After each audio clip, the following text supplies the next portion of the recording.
Hello students, welcome back to my channel. कैसे हो आप सब? उम्मीद करती हूँ बेटा सभी अच्छे होंगे और अपना ख्याल भी रख रहे होंगे। तो बेटा आज हम करने जा रहे हैं वर्कशीट नंबर 39 साइंस सब्जेक्ट की है बेटा, 9th क्लास की और हिंदी मीडियम में। ओके, इसमें बेटा आज हम पढ़ेंगे बल तथा गति के नियम वाले चैप्टर से गति का पहला नियम।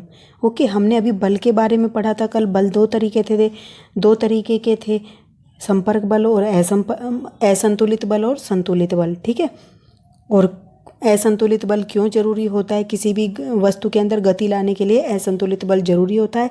क्यों जरूरी होता है? क्योंकि उसके वस्तु के अंदर अपना घर्षण बल होता है, जिसको कम करने के बाद ही कोई वस्तु गति में आती है। ठीक है, तो आज हम पढ़ेंगे बेटा गति का पहला नियम। जिज्ञासा दीदी, चलती बस में ब्रेक लगाने पर हमें आगे की तरफ झटका क्यों लगता है? तो हमें आगे की तरफ झटका क्यों लगता है बेटा? ज्ञान, इसका उत्तर हमें न्यूटन के गति के पहले नियम से मिलता है। इस नियम के अनुसार प्रत्येक वस्तु अपनी स्थिर अवस्था या सरल रेखा में एक समान गति की अवस्था में बनी रहती है। क्या मतलब है बेटा इसका?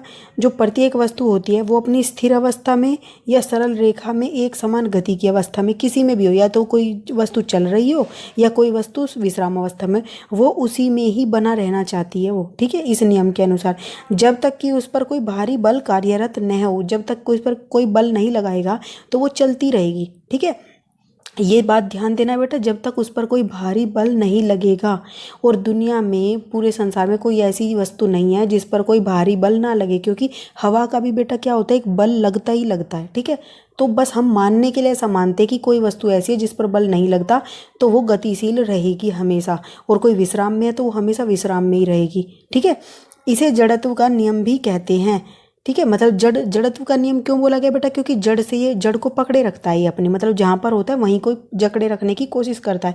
किसी भी वस्तु का वह प्राकृतिक गुण जो उसकी विराम या गति की अवस्था में परिवर्तन का विरोध करता है, वह जड़त्व कहलाता है। ठीक है, तो क्या है बेटा, ये गुण है प्राकृतिक उस वस्तु का जो उसकी विश्राम अवस्था हो या गति की अवस्था हो, उसमें कोई परिवर्तन नहीं चाहता और उसका विरोध करता है, यही जड़त्व कहलाता है। चलती बस में सभी कुछ गतिशील अवस्था में होते हैं। तो बेटा देखो, जब कोई बस चल रही है तो उसमें बैठे यात्री भी क्या होते हैं, गतिशील अवस्था में होते हैं। लेकिन अचानक ब्रेक लगाने पर बस तो रुक जाती है, लेकिन हमारे शरीर का ऊपरी भाग जो होता है बस के साथ गतिशील रहता है। मान लो ये बस है, ठीक है, इस पर कोई बैठा है, यहाँ उसके पैर है, तो जैसे बस चल रही है तो ये भी चल रहे हैं, तो वो भी क्या है, गति में। इसके पैर जब इससे अटैच है बेटा, इसको टच कर रहे हैं बस को, तो ये भी गतिशील है। लेकिन जैसे ही ब्रेक लगेगा तो बस रुकी, लेकिन जो ये हिस्सा है बेटा, ये तो किसी से अटैच नहीं है, तो ये आगे की तरफ चलता रहता है। इसी वजह से हमें आगे की तरफ झटका लगता है, क्योंकि ये हिस्सा आगे जाना चाहता है, क्योंकि गति में था।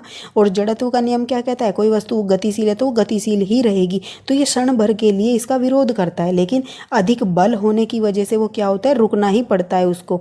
ठीक है, तो बेटा इसी वजह से क्या होता है, वो बस में ब्रेक लगाने पर भी बस की दिशा में वो क्षण भर के लिए गतिशील रहता है। ठीक है, जिसकी वजह से हम आगे की तरफ झटका लगता है।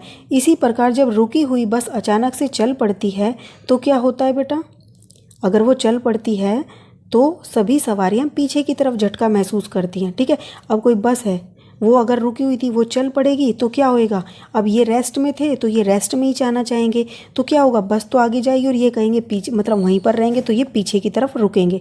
ठीक है, इसकी वजह से पीछे की तरफ झटका लगता है।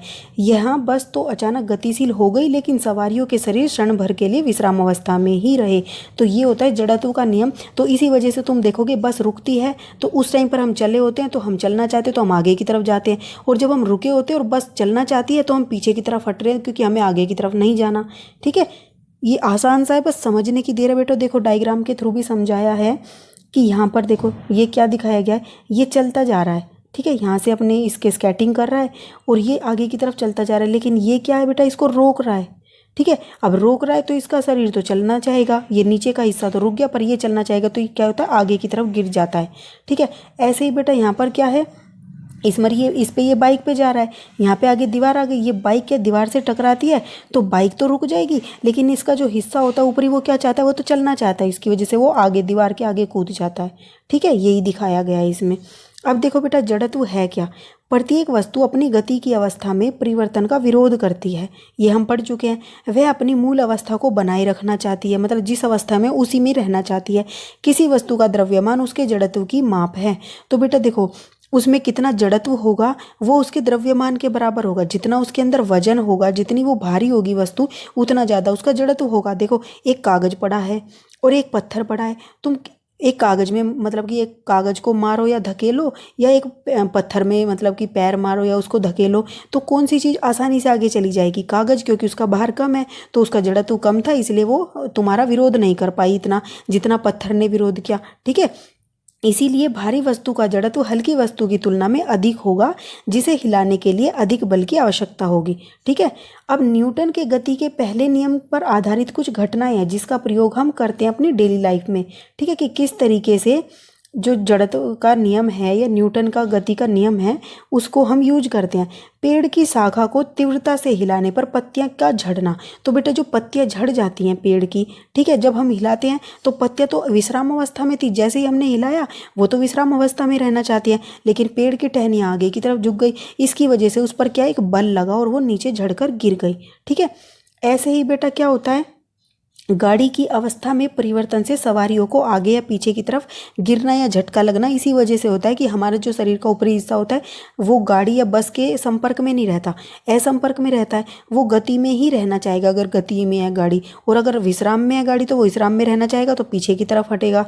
ठीक है, मतलब पीछे की तरफ क्या, वो अपनी जगह पर ही रहेगा। गाड़ी आगे चलेगी उस स्थान से, वो तो उसी स्थान पर रहना चाह रहा है, इसलिए हमें वो लगता है कि हम पीछे की तरफ हो गए। ठीक है, और जब आगे की तरफ होता है तो गाड़ी आगे की तरफ जा रही तो गाड़ी को यहाँ पहुँच जाना चाहिए था जितना शरीर पहुँच जाता है, लेकिन गाड़ी पीछे ही रुक गई, तो इसलिए हमें लगता है हम आगे की तरफ हमें झटका लगाओ। ठीक है, अब कालीन या चादर के डंडे से पीटने पर धूल का अलग होना। तो कालीन और चादर को बेटा जब डंडे से पीटते हैं तो क्या होता है, उसके अंदर जो धूल कण होते हैं वो क्या होते हैं, उन पर बल लगता है तो वो उससे बाहर निकल जाते हैं। ठीक है, क्योंकि जैसे ही आपने इस पर बल लगाया तो ये पीछे की तरफ गति की इसने कालीन ने, और पीछे की तरफ गति की, लेकिन पार्टिकल क्या कहते हैं, वो तो वहीं रहना चाहते जहाँ थे, तो कालीन पीछे हो गया और ये पार्टिकल इससे अलग हो गए। इस तरीके से वो धूल झड़ जाती है। ठीक है, अब नेक्स्ट बेटा यहाँ पर देखो दिखाया गया एक फ़नी वे में, देखो एक साइकिल पे ये आ रहा था एक व्यक्ति, और जैसे यहाँ पर एक पत्थर रखा हुआ था, ये साइकिल तो यहीं रुक गई, पर ये तो कह रहा नहीं मैं तो जाऊँगा, तो साइकिल ने कहा तो तू ही चला जा। ठीक है, तो ये बेचारा आगे गिर गया। ऐसे ही बेटा यहाँ पर देखो कि ये है जो आपको गिलास दिखाया गया, गिलास के ऊपर आपने ये एक्सपेरिमेंट करके देखा होगा, इसके ऊपर आपने एक सिक्का रख दिया और आप इस पतले से कागज़ को अपने हाथ से ऐसे फोर्स लगाते हो, जो इसके ऊपर वस्तु होती है उस पर थोड़ी ना फोर्स लगाया आपने, तो इस पर लगाया, तो इसी में ही असर दिखेगा। तो ये क्या होता है, आगे की तरफ चला जाता है, लेकिन वस्तु क्या कहती है मैं तो वहीं रहूँगी, और इसके नीचे से वो सपोर्ट थी जो उसकी हट गई, तो ये अंदर चला जाता है गिलास के। ठीक है, ऐसे ही यहाँ पर बेटा हम जो कैरम बोर्ड खेलते हैं उसमें जो नीचे की गोटी होती है, तुम देखते होंगे तुम ऊपर एक के ऊपर एक लगाते हो, लेकिन नीचे वाली चली जाती है और बाकी सब वहीं की वहीं रह जाते हैं। क्यों, ये सब नहीं जाना चाहती, ऊपर का हिस्सा जो है वो इसके कैरम बोर्ड के या जो बल लगा रहा है उसके संपर्क में नहीं आए। तो जिसके मतलब जिसके संपर्क में जो बल आया है, जो बल लगा है, और वो जिस पर संपर्क में लगा है जिस वस्तु के, वही वस्तु पर वो असर दिखाई देता है। जो उसके ऊपर हैं वो एज इट इज़ वहीं पर रहना चाहती हैं। ठीक है, अब बेटा नीचे देखो, प्लेट में कप को रखने के लिए खाँचे बना देना। तो बेटा देखो जो प्लेट होती है उनके अंदर ऐसे खाँचे बने होते हैं। क्यों, क्योंकि जब हम चलते हैं तो बेटा गिलास तो क्या होते हैं विश्राम अवस्था में होते हैं, कई बार हम चलते हैं फिर थोड़ा सा रुकते हैं तो हिलते हैं वो। क्यों, जब चलते हैं तो वो रुकने की कोशिश करते हैं, जब हम रुकते हैं तो वो चलने की कोशिश करते हैं, तो इसीलिए हम ये खाँचे बना देते हैं ताकि वो हिल ना सके। ठीक है, वो अपनी जगह पर ही रहें। ऐसे ही मिस्त्री का हथौड़ी को उल्टा ठोकना। तो बेटा इसका क्या मतलब है, अब देखो जी हथौड़ी को नीचे की तरफ ठोक रहा है, ओके, इस पर मार रहा है, तो ये तो यहीं पर रहना चाहेगी, और जैसे इसने नीचे मारी थी ये डंडा जो ऊपर की तरफ चला जाएगा, जिसकी वजह से ये क्या है, जो ये भार ढीली हो रखी थी वो टाइट हो जाएगी, क्योंकि डंडा तो ऊपर की तरफ जा रहा है लेकिन ये हथौड़ी कहेगी मैं ऊपर की तरफ नहीं जाऊंगी, जिसकी वजह से वो क्या होता है, ये अपने स्थान पर रहती है और वो डंडा ऊपर चला जाता है, और वो हमें ऐसा लगता है कि वो जो हथौड़ी थी वो टाइट हो गई। ठीक है, इस तरीके से इसका प्रयोग किया जाता है। अब बेटा इसके क्वेश्चन करते हैं। फर्स्ट क्या है, जड़त्व को परिभाषित कीजिए। तो जड़त्व को परिभाषित कैसे करोगे बेटा, हमने अभी पढ़ा था जड़त्व है क्या, कि जब तक कि उस पर कोई भारी कार्य, ये है बेटा, यहाँ से करोगे, किसी भी वस्तु का एक वह प्राकृतिक गुण जो उसकी विश्राम या गति की अवस्था में परिवर्तन का विरोध करता है वह जड़त्व कहलाता है। ठीक है, अब यहाँ से करोगे किसी भी वस्तु का वह प्राकृतिक गुण जो उसकी विश्राम या गति की अवस्था में परिवर्तन का विरोध करता है जड़त्व कहलाता है। ठीक है, अब नेक्स्ट क्वेश्चन क्या है बेटा कि गति का पहला नियम उदाहरण सहित लिखिए। तो गति का पहला नियम जो है वो उदाहरण से कैसे लिखोगे, ये रहा बेटा गति का पहला नियम। आप लिखोगे गति के पहले नियम के अनुसार, यहाँ लिख देना इसकी बजाय गति के पहले नियम के अनुसार प्रत्येक वस्तु अपनी स्थिर अवस्था या सरल रेखा में असमान गति की अवस्था में बनी रहती है जब तक कि उस पर कोई भारी बल कार्यरत न हो। इसे जड़त्व का नियम भी कहते हैं। यहाँ तक हो गया। अब बेटा अब यहाँ से कहाँ से लिखोगे इसका एग्जाम्पल, जैसे कि यहाँ से लिखना है आपको 1 मिनट। चलती बस में सब कुछ गतिशील अवस्था में होते हैं लेकिन अचानक ब्रेक लगने पर बस तो रुक जाती है, लेकिन हमारा शरीर का ऊपरी हिस्सा बस के साथ गतिशील रहता है, ठीक है। और ब्रेक लगाने पर भी वो बस की दिशा में क्षण भर के लिए गतिशील रहता है। यहाँ तक आप लिख दोगे। ये उदाहरण है इसका और ये आपका पहला नियम है। तो यहाँ से ये सारा लिख दोगे। बस ये जड़त्व वाली लाइन को काट देना आपको, इस लाइन को। ओके, यहाँ तक ये आपका सेकंड है बेटा। अब थर्ड क्वेश्चन क्या है, थर्ड है किसी रुकी हुई बस के अचानक गतिशील होने की स्थिति में उसमें खड़ी सवारी किस तरफ झटका महसूस करेंगे और क्यों। बेटा देखो थर्ड का आंसर क्या लिखोगे आप, किसी रुकी हुई बस के अचानक गतिशील होने पर उसमें आएगा यहाँ पर, ठीक है। उसमें खड़ी सवारियाँ पीछे की तरफ झटका महसूस करेंगी क्योंकि प्रारंभ में बस विश्राम अवस्था में थी, इसलिए उसमें बैठी और खड़ी सवारियाँ भी विश्राम अवस्था में थी। लेकिन जैसे ही बस गतिशील हुई क्षण भर के लिए उसमें खड़ी सवारियाँ विश्राम अवस्था में ही रही, क्योंकि हर वस्तु अपनी अवस्था में परिवर्तन का विरोध करती है। इसी तरीके से बस में चढ़ी सवारियों के शरीर के ऊपरी हिस्से ने भी इस परिवर्तन का विरोध किया। तो आप ये सब लिख दोगे इसमें, ठीक है।